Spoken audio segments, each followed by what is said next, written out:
Hello everybody and welcome back to another video for the day. We are heading back into r/AmITheDevil, and if you guys would love to be absolutely amazing, show your support and see more videos like this one in the near future, be sure to hit that like button, leave a comment down below to start up them wholesome internet discussions, and if you guys have not already, subscribe to the channel and turn on them notifications. Also, if you guys would like to save 10% on your next order of gamer subs, use code Tommy at checkout or click the link down below. It'll automatically apply the discount to your transaction and it helps support the channel. Thank you. Would I be the a-hole if I brought up my wife's chat GPT conversation in therapy? What's up, Reddit? I, 31M, and my wife, 31F, have been together for 6 years, married for 4, started couples counseling this week, on my request, because I finally got tired of our lack of communication skills when emotions get heightened. I've always felt like she waits till she is angry to tell me about things that have been bothering her for weeks. She feels like she talks to me about it, but I haven't been listening. I'm not gonna fight her on that. I'm not perfect, and I'm open to growth criticism. The thing is, I can't grow if I don't know what I did wrong. Funny enough, a line that the therapist suggested to use is, "How did it hurt you so I can know how to never do it again?" is a line that I use a lot, and it gets flipped on me with something along the lines of, "You don't care anyways." And then I spend hours convincing her that I care, and then the original problem never gets talked about. Anyways, the reason that I'm here is because I went through her phone and saw that she has been opening up to ChatGPT about her issues with me, but the way that she words it makes me out to be controlling. Here's an example. "He keeps saying that we both need to come out of our comfort zone. He wants me to dance and quit drinking and go out to the gym, and I just don't want to." Chat responds with, "That doesn't sound like a comfort zone issue. It sounds like a pressure and control mismatch. Wanting growth in a relationship is healthy, but dictating what that growth has to look like for you, that's where it starts to feel suffocating." Here's the thing, Reddit. That's so out of context. First of all, I've been asking her to work out for years. My wife is the thin and petite and beautiful. In no way, shape, or form do I find physically unattractive. I asked her to work out because she's a stay-at-home mom who's looking after an autistic 4-year-old, a 2-year-old, and an 89-year-old woman with dementia, 3 dogs, and 2 guinea pigs. That being said, there's so many moments where she gets so overwhelmed and frustrated and overstimulated, so I suggested working out.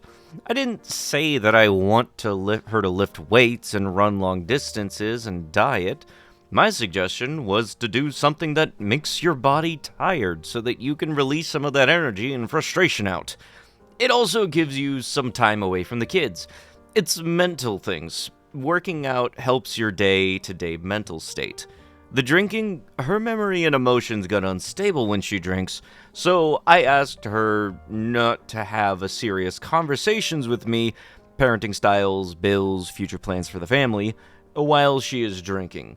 She doesn't have the ability to follow a conversation when she is buzzed, and when I make attempts to follow or understand her, I get accused of not listening and loving her for her enough to actually pay attention to what that she is saying. Out of anger, I asked her to stop drinking altogether, but that created a wanting the forbidden thing that just made her hide the drinking. Then, I asked her not to drink during the week, but she's a grown woman who should be able to enjoy a tall boy while she is cleaning, and she cleans every day. Then I asked her to at least wait for me and match me when I drink. I'm not a big drinker, so if she matches me, she won't even get buzzed. I'm at a loss on this one. The dancing? Dude, we're broke and YouTube has free dancing lessons. Let me tell you why this bothered me so much. When we got together, she lied and said that she loved dancing. And every time we went out, she got weird and made feel like a controlling dong every time I'd drag her to the dance floor. So she'd just tell me to find another girl to dance with. That got weird and stopped doing that. Fast forward to now. We have kids and are doing our best just to pay bills and rent, so on our free time, I've suggested spending together and watching TV. She doesn't like the stuff that I watch. Fair. Let's play a board game. She doesn't like the ones that we have. Let's play cards. She doesn't like playing confusing games where she looks stupid in front of me, so she refuses to learn how to play speed and says that she likes Go Fish instead. I asked her to go on a walk around the block, get the kids out of the house, force them to spend some energy so they can be tired when they get home. She threw a fit, because there I go, forcing her to do stuff that she doesn't want to do again. I never would have known any of this unless I went through her ChatGPT, and I want her to bring this up during the session, but I don't know how to do that without admitting that I basically did the equivalent of reading her diary. Look, I know I can be an a-hole, so while I vented a lot about my wife, I know I have a lot of fault here too. I just want to know how to never do it again. So, Reddit, would I be the a-hole if I brought up my wife's chat in therapy? TLDR, my wife has a better relationship with ChatGPT than she does with me, frowny face. Edit, just want to say thank you for everyone who bullied me, lol. In all honesty, I'm the type of person who grew up with/work with a lot of guys with old school mentalities who run things with an iron fist. In a fit of frustration, I came here literally in hopes that someone can paint the picture in black and white of where I've been messing up and what I can do to fix it, or at least get a quicker idea on where to start, because I love my wife, and I can see that I'm hurting her. The whole me taking the kids to the park when I was home idea, already planning for it for the week. She does say no every day, so I'm gonna have to do a better job at reading the room when I get home. I can definitely see how I was the a-hole. I was never trying to be controlling. I was trying to love her, and I was straight up doing it wrong. Also, I showed her this post, cause like an hour after I posted this, I started feeling like bad, and I called her to apologize, and she was like, "Oh, thanks, where's this coming from?" And I told her, and I got in big trouble, but I think it was worth it, cause she said that she still loves me, and I'm just dumb, and I think that I could definitely work with that. Update. She's taking a nap in the room right now and asking me to wake her up in half an hour so that she can help me clean, but I'm gonna clean first and let her sleep in a bit so that she can wake up to a clean house and dinner. Yeah, I'm going to go on a limb and say that going through your significant other's phone messages or anything of the sort, basically snooping around where it's not really a good idea to do so, is not going to put you in a good light whatsoever. And hopefully you're able to improve your situation because of the whole letting her rest, you doing a little things to try to at least show that you're making some sort of effort is at least a start. Hopefully things go better with the counseling and everything. So, you know what? It's not the worst situation, but still it's not good in any way, shape, or form. Like, let's think about it from wife's perspective. All of the pets, all of the stuff at home that needs to be done while you're out, there's a case of burnout that is very much likely the event here. Like I said, I'm hoping that things get better, and whatever trust issues that came up that caused you to want to look through her phone, I'm hoping that things are able to improve from that, and I'm hoping that things get better at home. Because, yeah, having a bad home is not good for anybody. Today, I've realized I hate my almost 3-year-old niece, and I don't feel bad about it. Ah, lovely. This is going to go over great. I have a family of 4. My fiance, 26M, my son, 5M, and my youngest, 6 months F. My fiance's sister, who I'll now refer to as SIL, has 3 kids and is a single mom, 8F, 4M, and 2F, but she turns 3 in a few weeks. She's split from her bad ex about 1.5 years ago, and has been better by herself ever since. Her son used to have an awful behavior, was physically and verbally mean to everyone when he had a tantrum, which was about twice a month. But since his dad being gone, he's now a shy little blossom of a child who says the best jokes and is so kind. The oldest is so smart, helpful, and your average preteen girl, honestly. The youngest, on the other hand, makes me want to rip my hair out. She is a tyrant. She is violent physically, now verbally, she can barely talk anyways, and has the worst temper. And even worse, temper tantrums. I'm gonna call her Claire from now on, definitely not her real name or anywhere close to it. Claire ruins everything, to the point where I choose to not have a birthday party for my son just so that she would not have to attend. Instead, we took our nephew and grandma to a kids' science museum with our family for a day out, and did a day out separate with my side of the family. I've taken them to a local water park, and Claire screamed and was throwing herself around over pizza. It's not even much of the tantrums as it is the way my fiance's family responds to them. Sister-in-law just ignores it like you're supposed to, but Grandma and great-grandma immediately cave in baby voices and go, "Oh, come here, I'll hold you, I'll carry you," etc., etc.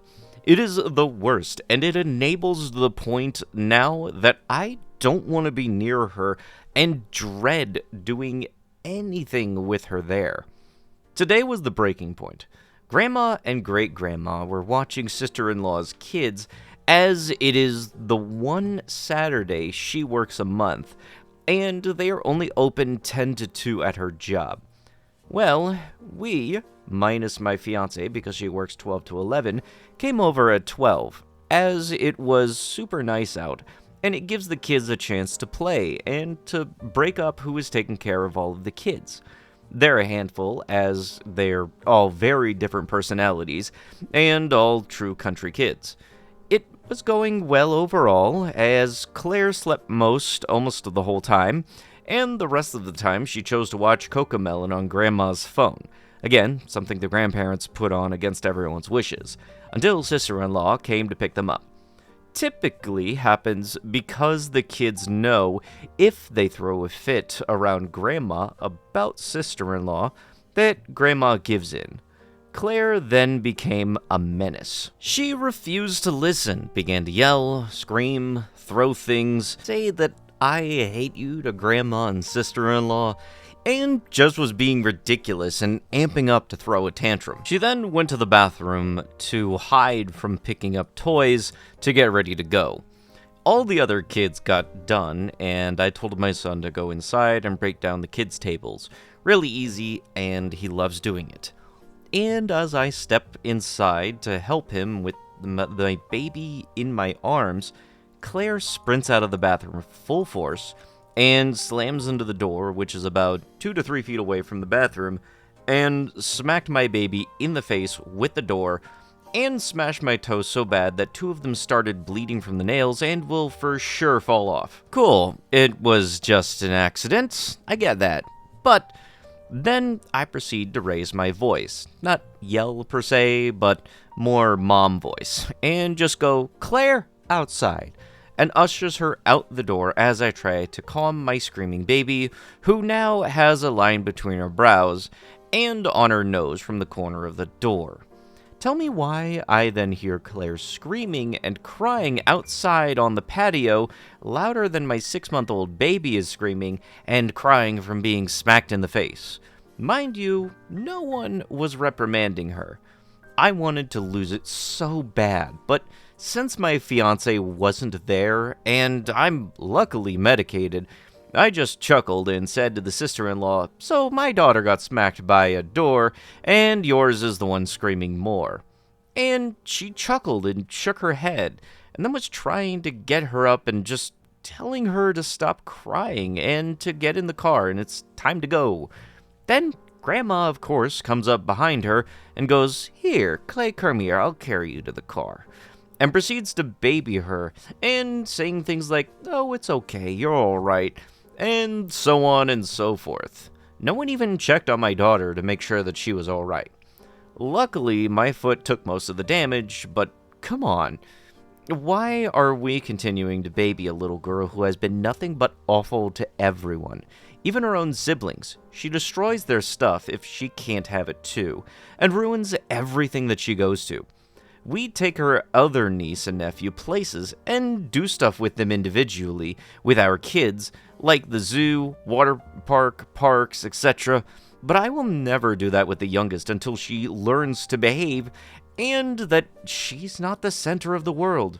Also, note to add, I've worked in childcare since I was 16, as my first job was a local gym's daycare. My mother worked with mentally and physically disabled children most of my life. We taught swim lessons, and I have lots of cousins and family friends who are young and have been around toddlers and young kids the majority of my life. I've never been around a toddler like this. My fiancé agreed to have a conversation with his mother the next time he sees her, but honestly, I don't want to ever be around Claire again. She truly ruins everything, and it's exhausting to be around and watch. It's to the point where I don't even hide the disgust or eye rolls on my face when Grandma and Great-Grandma baby her.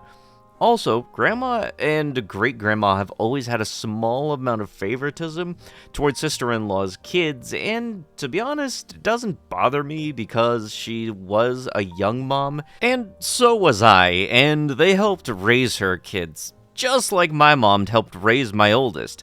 And so my mom favors my son over other grandkids on my side a bit less now that I've moved out and barely see them, so I understand the favoritism is just a closer bond to sister-in-law's kids than mine. The babying has also never been this bad, sister-in-law's other kids versus Claire.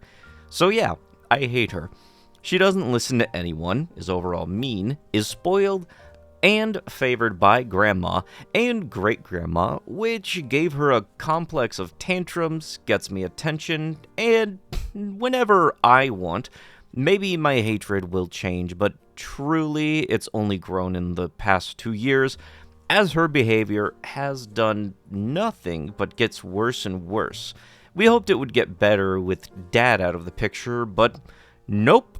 So, until it changes, I'll just ignore her, I think. Anybody else more upset at the adults than the actual kid itself? Because the kid doing the thing that kids do is just because that's kind of what kids do, but also at the same time, when kids do that, parents are supposed to do the parenting thing and, actually be parents. Very much comes off as the type of parent that would be the person that lets their kid run around the place where I work at, knocking over all the stuff, and then expecting me to pick up after it, even though they broke about $10 or, $100 worth of merchandise. And I figured the second Coco Melon was mentioned by the grandparents giving them that, it was like, alright, yep, I kind of see where this is right now. Very much you want the iPad to do the parenting and everything, where the grandparents think that they are doing the right thing because seniority or something of the sort. I'm not entirely sure here, but something ain't right. You can't just stick your kid in front of an iPad and call it parenting and let them do whatever they want, okay? Saying that the kid is the problem, though, that's not good and at all. Like I said, talk to the parents. The parents of the kid need to do better parenting and everything, because the kid being a chaotic little tiny kid doing chaotic tiny little kid things, they're going to do that, but the parents are the ones that need to reel them in. But with that is going to have to be it with the video. If you guys would love to be absolutely amazing, show your support and see more videos like this one in the near future, be sure to hit that like button, leave a comment down below to start up them wholesome internet discussions, and if you guys have not already, subscribe to the channel and turn on the notifications. I'll be sure to see you guys in the next one. Thank you so much for watching, and bye-bye!